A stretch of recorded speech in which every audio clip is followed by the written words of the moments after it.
আমি এক অপরাধী জিনাকারিনী, আমার পেটের মধ্যে একটা অবৈধ বাচ্চা আছে, দুনিয়ার শাস্তিটা দিয়া দেন, পরকালের কষ্ট সহ্য করতে পারবো না, জাহান্নামী হতে চাই না, দুনিয়ায় আমার বিচারটা করে দেন।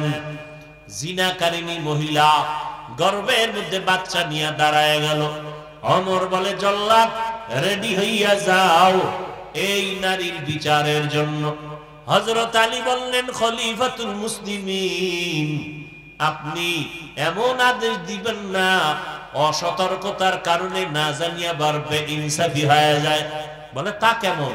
কয়, আপনি যদি এখন মহিলাকে হত্যার হুকুম দেন, মহিলার পেটে যে বাচ্চা, মহিলা অপরাধ করেছে, এই বাচ্চার তো কোনো অপরাধ নাই, আছে? এবার ওমর কয়, আলী তাহলে ফয়সালাটা আপনিই দেন। হযরত আলী ফয়সালা দিচ্ছেন।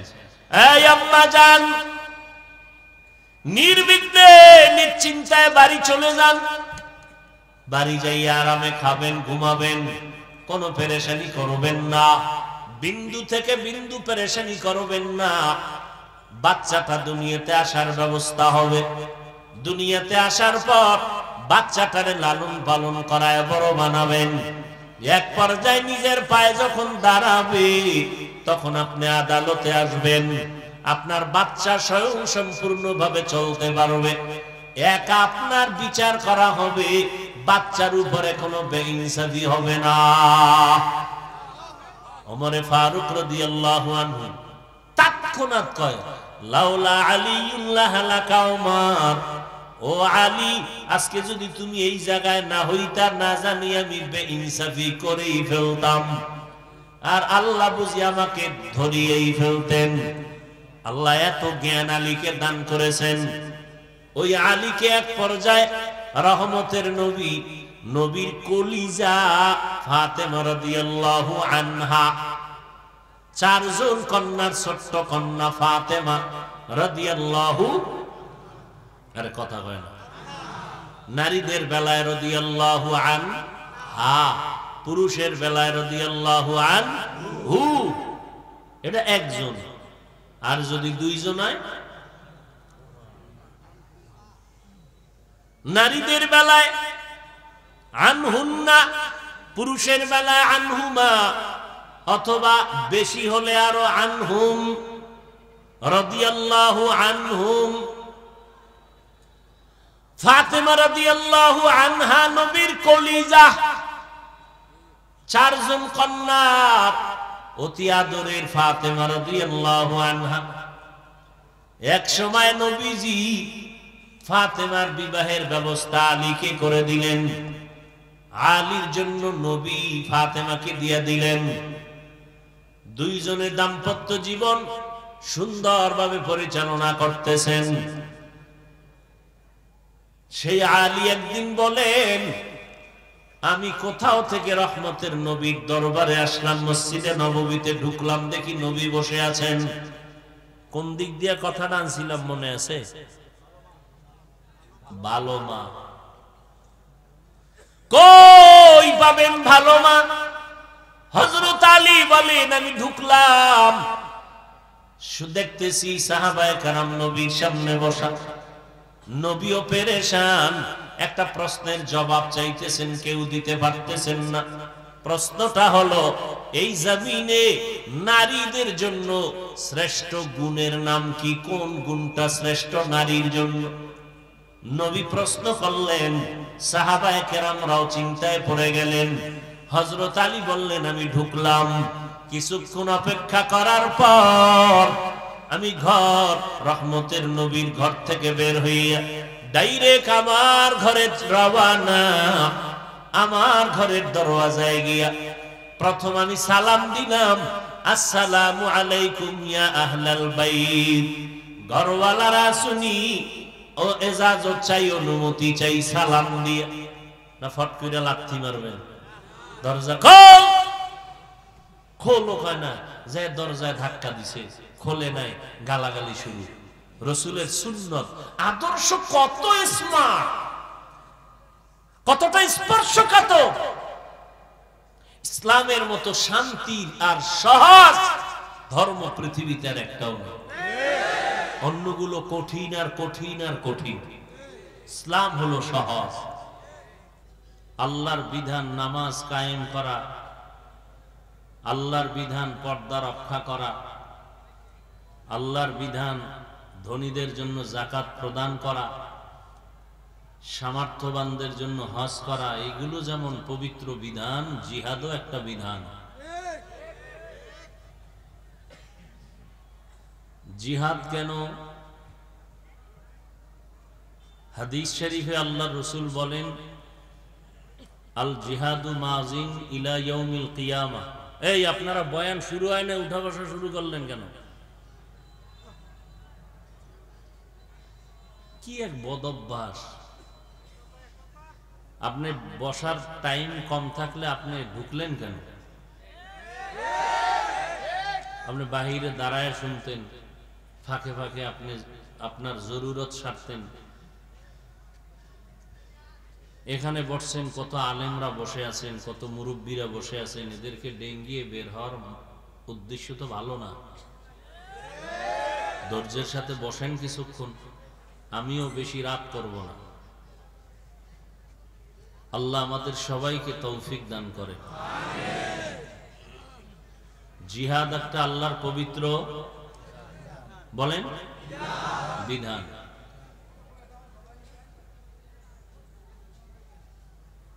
পৃথিবীতে বাতিল দমনের জন্য, এক কথায় সন্ত্রাসীদের সন্ত্রাসী কর্মকাণ্ড বন্ধ করার জন্য একমাত্র মেডিসিনের নাম হলো জিহাদ। জিহাদের শাব্দিক অর্থ হলো কোন এক বিষয়ে চূড়ান্ত লক্ষ্যে পৌঁছার স্বার্থে প্রাণান্তকর প্রচেষ্টার নাম জিহাদ। এটা হলো শাব্দিক অর্থ, প্রচেষ্টা। যে কোনো লক্ষ্যে পৌঁছার জন্য যে চেষ্টা করা হয় এর নাম জিহাদ।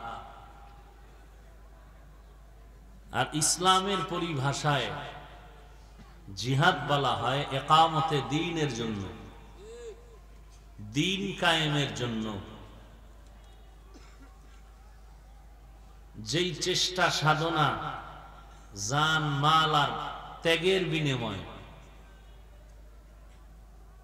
মানুষ দ্বীন কায়েমের স্বার্থে যা করবে এর নাম হলো জিহাদ।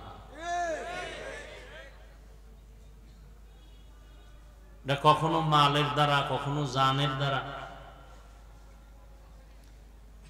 জিহাদ একটা ব্যাপক শব্দ, অর্থবোধক, আম।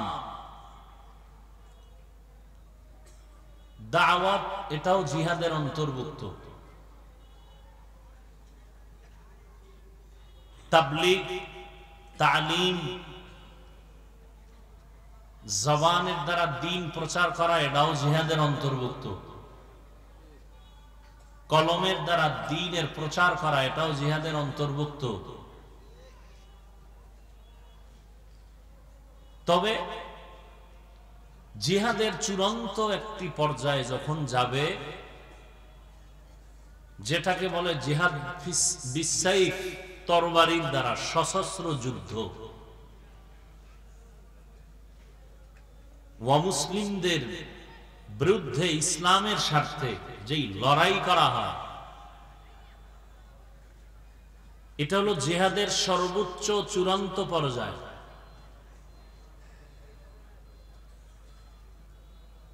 এটা কখনো একদামি হতে পারে, কখনো দিফাই হতে পারে, প্রতিরক্ষামূলক, আত্মরক্ষামূলক।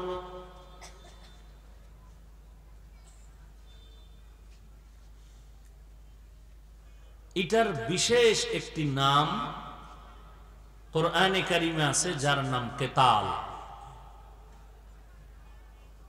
কেতাল মানে সশস্ত্র যুদ্ধ করা। তো জিহাদ হলো ব্যাপক, কেতাল হলো খাস। সশস্ত্র যুদ্ধের নাম জিহাদ, আর কেতাল তাহলে সব কেতাল জিহাদ, সব জিহাদ কিতাল না।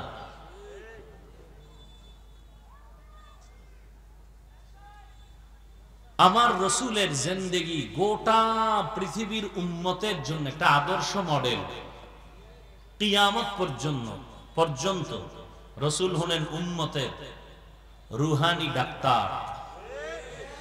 এমন ঔষধ রসুল রেখে গেছেন, কিয়ামত পর্যন্ত ভিন্ন কোন ডাক্তারের ঔষধ নিতে হবে না। পারিবারিক ক্ষেত্রে, সমাজের ক্ষেত্রে, রাষ্ট্রের ক্ষেত্রে, অর্থনীতি, সমাজনীতি, পৌরনীতি, যত নীতি আদর্শ জমিনে আছে মানুষের, সব ক্ষেত্রেই একমাত্র ঔষধ হলো রাহমাতুল লিল আলামিনের রেখে যাওয়া পুরা জিন্দেগির প্রেসক্রিপশন।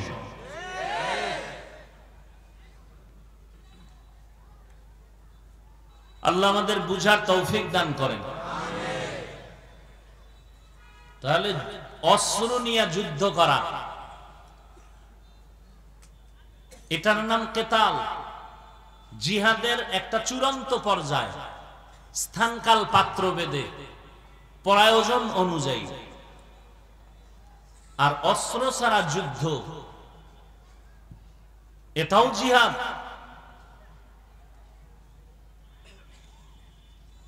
কিন্তু এই নিয়ে অনেক ধর্মের লেবাসদারী চরমপন্থী কিছু আল্লাহর বান্দারা অপব্যাখ্যা করে। সঠিক ব্যাখ্যা করে না অপব্যাখ্যা করে? অপব্যাখ্যা করে, করে মানুষকে উত্তেজিত করে, উগ্রতার দিকে ঠেলে দেয়।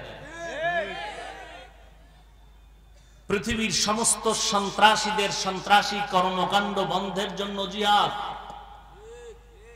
এটা কোরআনের পবিত্র আল্লাহর দেওয়া বিধান। এর প্রতি বিন্দু অন্তরকে ছোট করার কোনো সুযোগ নেই।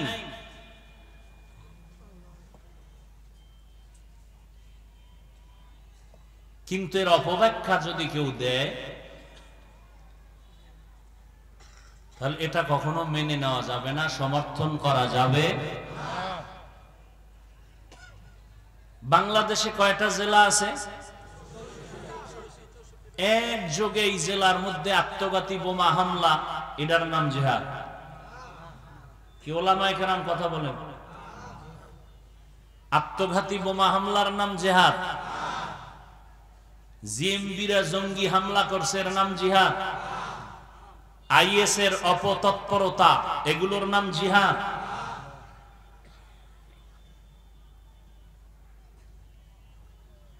এই অপব্যাখ্যা যেন কেউ করতে না পারে, উম্মতকে বিভ্রান্ত করতে না পারে, এ বিষয়ে আমি কিছু কথা উম্মতকে বলেছিলাম গত বছর।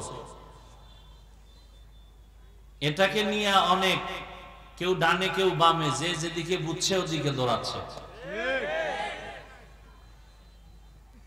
আগুন দিয়ে বাড়িঘর জ্বালায় দাও, এটাকে মনে করে জিহাদ।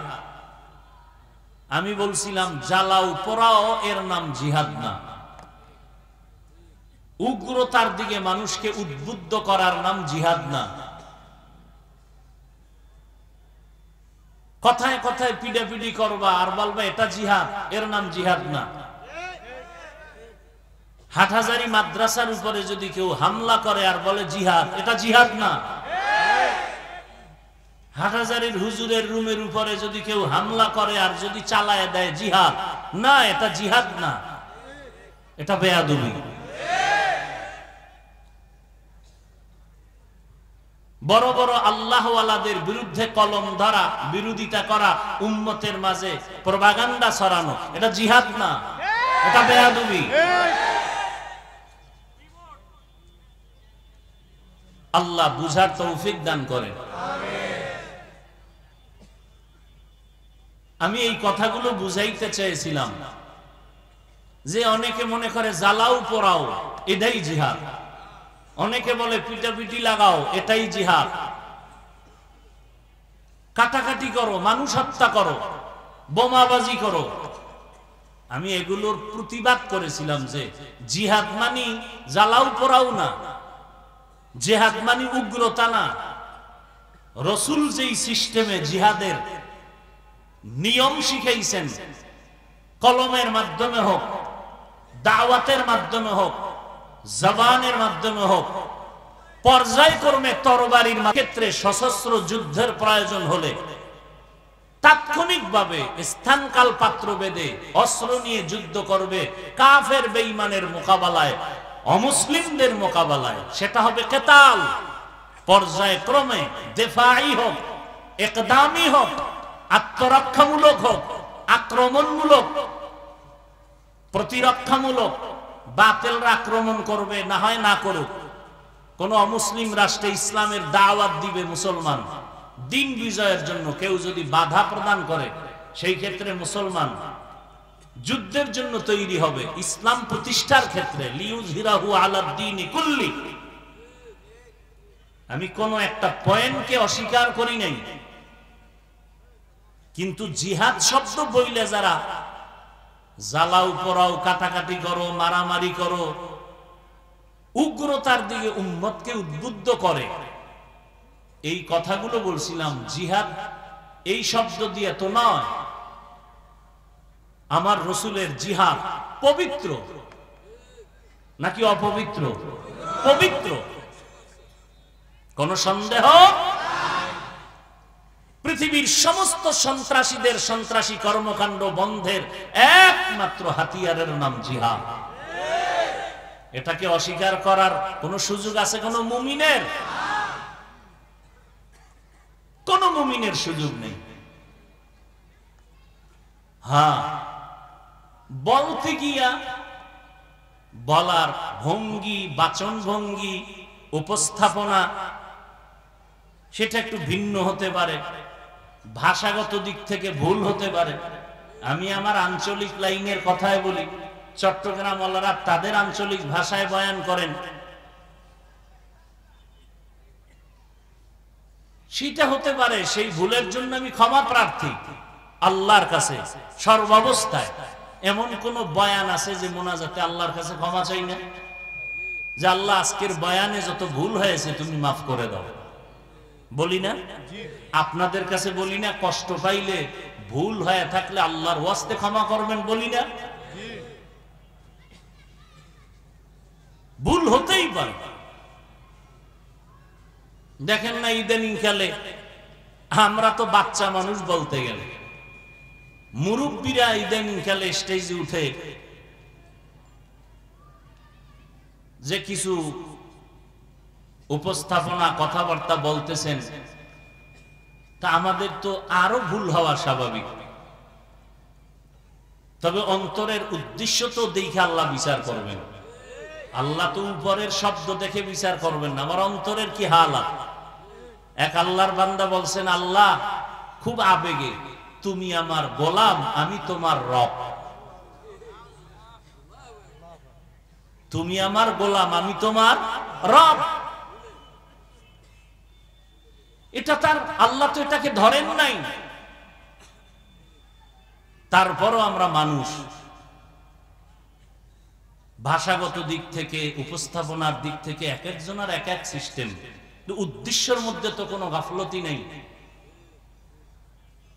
সারা জিন্দেগি রসুলের সুন্নতের বয়ান করতেছি, সারা জিন্দেগি।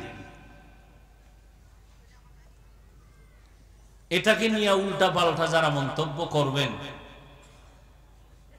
তাদেরকে বলবো, উম্মতের মধ্যে ওলামাদের ব্যাপারে বিভ্রান্ত সৃষ্টি করার থেকে নিজেকে হেফাজত করেন। যদি না করেন তো আপনি জুলুমের শিকার, জুলুম করবেন, এই অপরাধে অপরাধী হবেন। আল্লাহ হেদায়াত দান করুন। আরো মহব্বতে বলেন। প্রত্যেক মাসের দ্বিতীয় শুক্রবার মাদ্রাসা ইসলাহিয়ে যে তেমা হয়, অনেক ওলামায়ে কেরাম আসেন। এ নিয়ে উম্মতের মাঝে বিভ্রান্ত করার তো কোনো যুক্তিকতা নেই। কথা ঠিক না? এটা তো একজন আলেমের শান না। আমি বলছি কি, আর এরা এটারে বানাইছে কি? আমি নাকি বলছি জিহাদ রে পিডাপিডি, জিহাদ মানি মারামারি, জ্বালাও পোড়াও। আরে যারা জ্বালাও পোড়াও করাইয়া মনে করে এটাই জিহাদ, আমি এটার প্রতিবাদ করছি। মানুষ হত্যা করো, কাটাকাটি করো, রক্তপাত করো, উগ্রতা, এই কথা, এই সমস্ত অবস্থা তৈরি করে যারা বলে জ্বালাও পোড়াও করাটাই জিহাদ, আমি এটার প্রতিবাদ জানাইছি না। জ্বালাও পোড়াও করা এটা জিহাদ না, উগ্রতা এটা জিহাদ না, মানুষ হত্যা করা এটা জিহাদ না।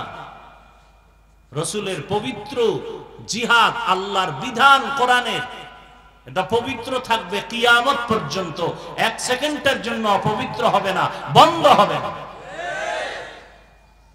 স্থানকাল পাত্রভেদে যখন যেটা আসবে, উম্মতের মুসলমানেরা তাদের মুরব্বী ওলামায়ে আহলে হকদের পরামর্শে, সিদ্ধান্তে ময়দানে তখন কাজ করবেন।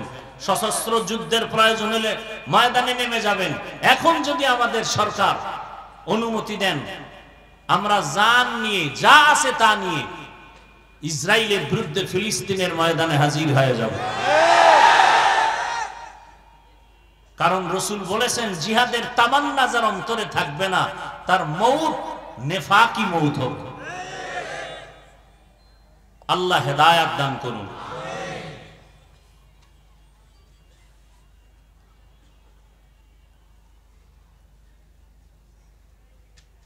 তো যাই হোক, আল্লাহ বলেন ওয়াল্লাযীনা জাহাদু ফীনা, যারা চূড়ান্ত চেষ্টা করে আমাকে পাওয়ার জন্য, আল্লাহ বলেন লানাহদিয়ান্নাহুম সুবুলানা, অবশ্যই আমি তাদের জন্য অনেক রাস্তা খুলে দেব। এখানে যে জিহাদ, আমাদের দেওবন্দের শেখুল হাদিস মরহুম পালনপুরী রহমাতুল্লাহ আলাইহি তিনি বলেছেন যে জিহাদ শব্দ কোরআনে যে উল্লেখ আছে, এখানে অস্ত্রের যুদ্ধ কোনটা আর অস্ত্রবিহীন যুদ্ধ কোনটা, জিহাদ কোনটা?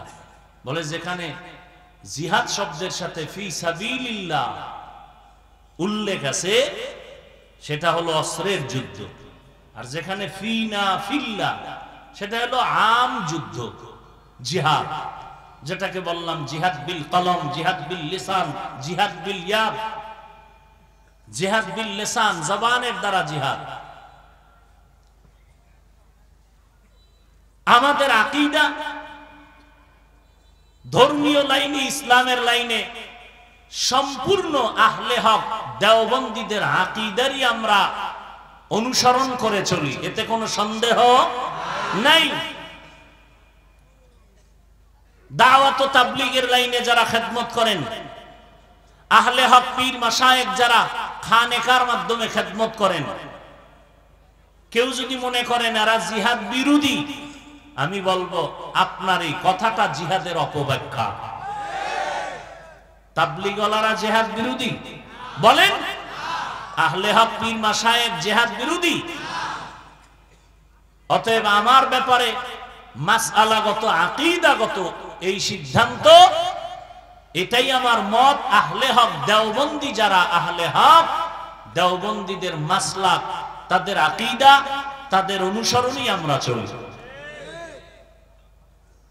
আমরা বলি না একাল সেকাল, দেওবন্দের আগের যারা পরের যারা, তাদের মধ্যে একটু ঝামেলা হয়ে গেছে, না। আলহামদুলিল্লাহ হকের উপরে আছেন, ছিলেন, এখনো আছেন, ভবিষ্যতে ইনশাআল্লাহ থাকবেন। আল্লাহ হকের উপরে থাকার তৌফিক দান করেন। তবে বলার বাচন ভঙ্গি, উপস্থাপনার ক্ষেত্রে বুঝতে যদি কেউ ভুল করেন বা সন্দেহ মনে হয়, সেই ক্ষেত্রে আমি ক্ষমা প্রার্থী। আমার অন্তরের মধ্যে বিন্দু কোনো দুর্বলতা নাই। আকীদার ক্ষেত্রে, আল্লাহর রাসূলের মহব্বতের ক্ষেত্রে, আল্লাহর বিধানের ক্ষেত্রে কোন বিষয়, ধর্মের লাইনে কোনো দুর্বলতা নাই। আল্লাহ সবাইকে বুঝার তৌফিক দান করেন। তবে বুঝি না, মাঝে মাঝে কষ্ট পাই যে মানুষের কাছে পায়ে ধরে ধরে খেদমত করি দিনের, এত প্রপাগান্ডা ছড়ায়। একজন আলেম দেখলাম না যে একটা টেলিফোন করলো, না হয় কত জায়গায় ওয়াজে যাই, ঢাকা দেখা হইছে, হাফিজ ভাই এটা কিন্তু এইরকম করলে ভালো হবে, ওই রকম করলে হবে না, এরকম একজন পাইলাম না। ওই বলি না মাঝে মাঝে ভুল ধরার লোক আছে, ধরাইয়া দেওয়ার লোক নেই।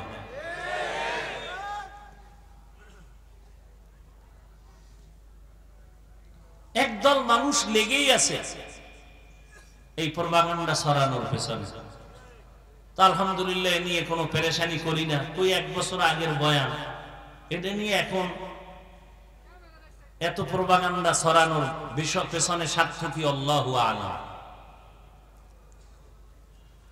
আল্লাহ আমাদের সবাইকে আদব ওয়ালা জিন্দেগি দান করেন, আরো মহাব্বতে বলেন না জানি। এই যে এতক্ষণ কিছু কথা বললাম দিল খুইলা, এখান থেকে আবার কত ছিদ্র বের করে ছিদ্রান্বেষণকারীরা। আল্লাহ হেদায়েত দান করুন।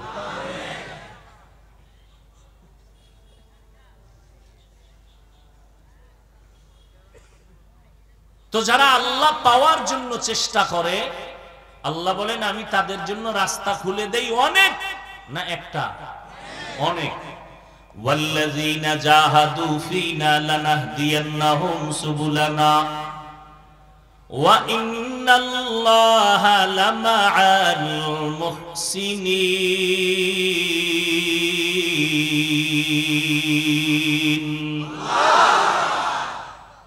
যারা আল্লাহ পাওয়ার জন্য চেষ্টা করে চূড়ান্ত ভাবে, ফিনা আই ফি তালাবি মারদাতিনা, এখানে যেহেতু ফি সাবিলিল্লাহ বলে নাই, জিহাদ শব্দের মাধ্যমে এখানে বলা হয়েছে ফিনা।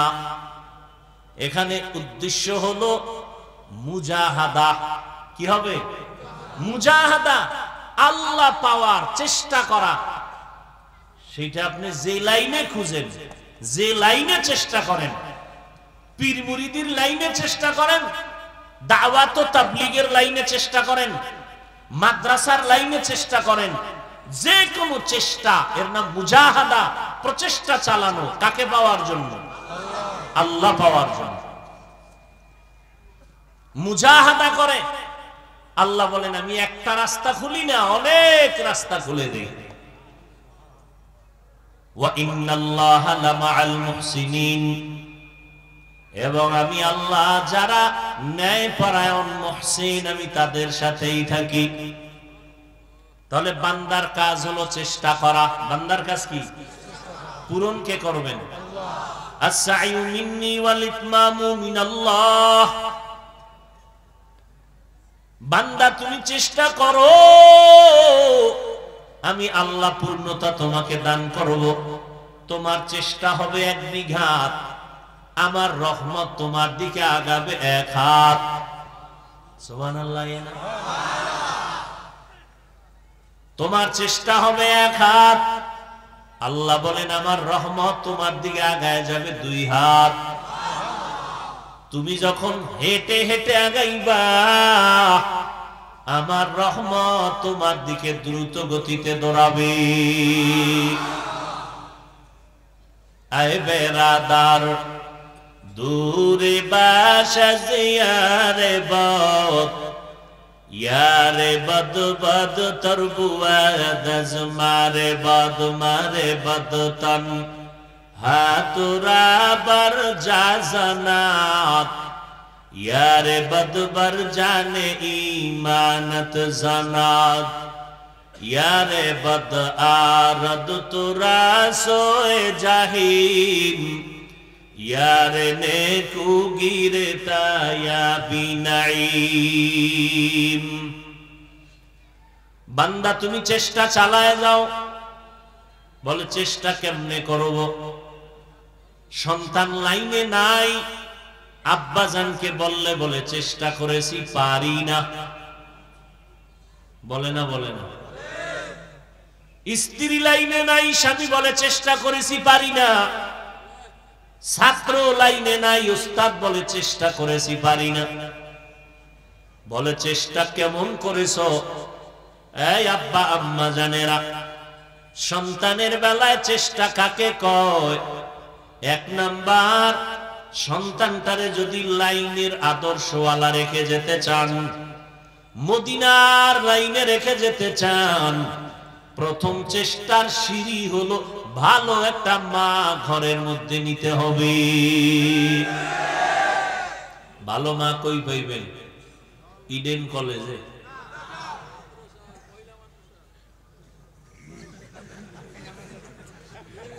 ভালো মা কই পাইবেন? মহিলা মাদ্রাসায়। হায় হায়, এই মিয়া ঠিক ঠিক করেন না, কথা বুঝার চেষ্টা করেন। ভাইরা আমার,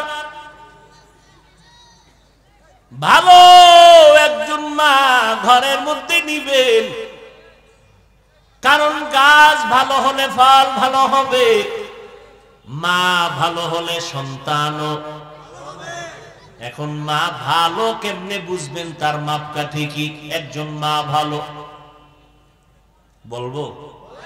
কিছুক্ষণ বসবেন, আল্লাহ সবাইকে কবুল করেন। ভালো করে বুঝার চেষ্টা করেন। ভালো মা, আমি বানাইয়া বলতেছি না, একটু রসুলের থেকে ঘটনা নিয়ে আসি। পয়গম্বরে আরবি সাল্লাল্লাহু আলাইহি ওয়া আলিহি ওয়াসাল্লাম জমিনের মধ্যে উত্তম আদর্শ নিয়ে আসছেন। রহমতের নবীর আদর্শ দেখে দলে দলে বিধর্মীরা রসুলের হাতে হাত লাগাইয়া কালেমাওয়ালা হয়ে গেলেন।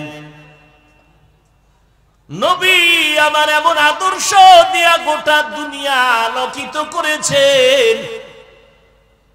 7 বছর বয়স হযরতে আলী রাদিয়াল্লাহু তাআলা আনহু। কয় বছর?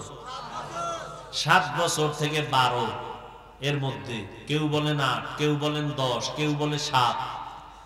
এর মধ্যে হযরত আলী রহমতের নবীর হাতে হাত লাগাইয়া কালেমাওয়ালা হয়ে গেলেন। এতদিন ছিলেন হযরত আলী চাচাতো ভাই, এখন হয়ে গেলেন রসুলের সাহাবী। কি হয়ে গেলেন? সাহাবী। কিছুদিন পরে হবেন রসুলের, কথা কয় না, জামাতা হবেন। এরে যুবক, কিয়ামতের ময়দানে আল্লাহ যদি জিজ্ঞাসা করেন, যুবক কিশোর বয়সে, অল্প বয়সে কে আমার মুহাম্মদের হাতে ইসলামের ঝান্ডা উঁচু করার শপথ নিয়েছো? সর্বপ্রথম হযরত আলী দাঁড়ায় বলবেন, আল্লাহ আমি। মুরব্বীদের ভিতরে কে আমার নবীর হাতে কালেমার ঝান্ডা উঁচু করার শপথ নিয়েছো? মুরব্বীদের মধ্যে প্রথম যিনি দাঁড়াবেন হযরত আবু বকর সিদ্দিক রাদিয়াল্লাহু তাআলা আনহু। আল্লাহ যদি বলেন নারীদের ভিতরে সর্বপ্রথম আমার নবীর হাতে কালেমার পতাকা উড্ডীন করার জন্য কে শপথ নিয়েছো? কে দাঁড়াবেন? খাদিজা রাদিয়াল্লাহু আনহা। আরে আম্মা জানেরা, এটা হলো নারীদের ক্ষেত্রে, যুবক এবং বৃদ্ধদের ক্ষেত্রে। কিন্তু সমষ্টিগতভাবে রসুলের হাতে প্রথম কালেমার পতাকা উড্ডীনের শপথ যিনি নিয়েছেন তিনি কোন পুরুষ না, একজন নারী, খাদিজা রাদিয়াল্লাহু আনহা। 7 বছর থেকে 12 এর মধ্যে হযরত আলী রসুলের হাতে গেলেন। ও যুবক, তোমার বয়স কত? 25, 26, 30, 35। তোমারে বুঝাইতে বুঝাইতে মা বাবা থেকে শুরু করে মসজিদের ইমাম খতিব, বক্তারা, তাবলীগওয়ালারা এত বুঝাইতেছে 12 মাস। এরপর আমলের কথা শুনল। আল্লাহ হেদায়েত দান করুন। जिंदगी में बंदगी तू कर नहीं,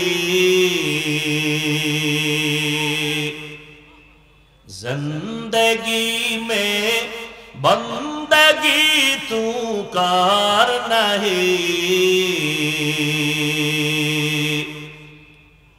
जिंदगी बे बंदगी शर्मिंदा है, जिंदगी बे बंदगी शर्मिंदा है। यहाँ हम सब मुसाफिर दिल ना लगा,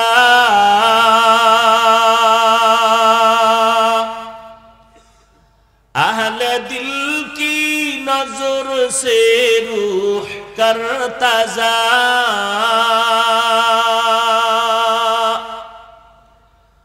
यहाँ हम सब मुसाफिर दिल ना लगा,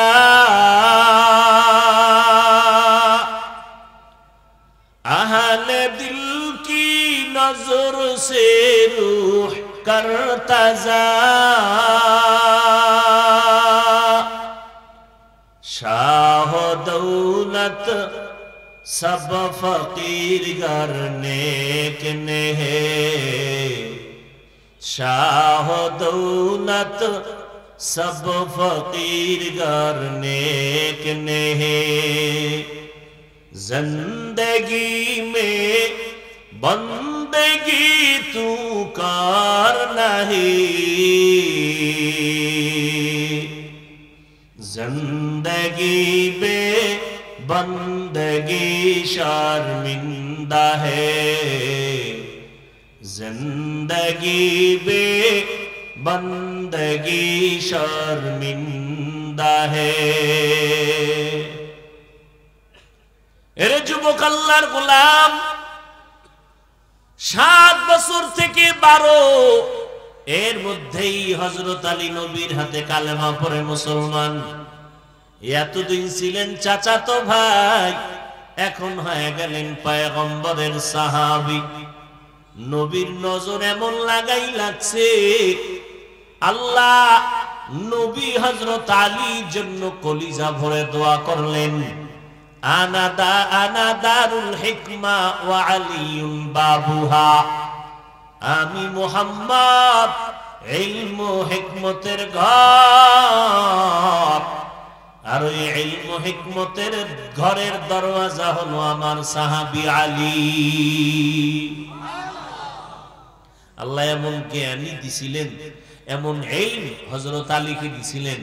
হযরত আলী একদিন শুকর আদায় করে, রাজিনা কিসমাতাল জব্বার ফিনা লানা ইলমুন ওয়ালিল আ'দাই মালু ফাইন্নাল মালা ইয়াফনি আন কারিবিন ওয়া ইন্নাল ইলমা বাকিন লা ইয়াজালু ইলমেরা जाजु करदन बेहिसाब खल्क़े रादा दन जवाबे बासवाब हक नदारत दुस्ते खल्क़ा ज़ारिरा निस्ते ई खसलत एके दीनदारेरा।